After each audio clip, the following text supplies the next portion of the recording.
মাঠে থাকবে প্রতিযোগী থাকবে প্রতিযোগিতার মাধ্যমে আমার পথ পদবি আমার নিতে হবে।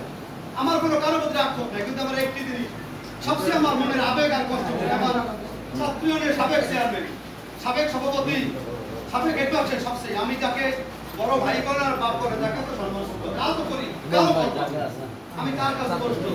তারপরে তো সভাপতি ছিলেন ইউনিয়নের, আমি সেক্রেটারি ছিলাম। আপনি তো কারো পক্ষে জানতে পারেন, আপনি সবার মুরব্বী ইউনিয়নের, আপনি থাকবেন। আপনার তো তিনি যে ক্যান্ডিডেট নাই হন, আমি নিরাপত্তা থাকা উচিত ছিল, কারণ আমি আপনার সবাই আপনার কাছে দোয়া দিলাম।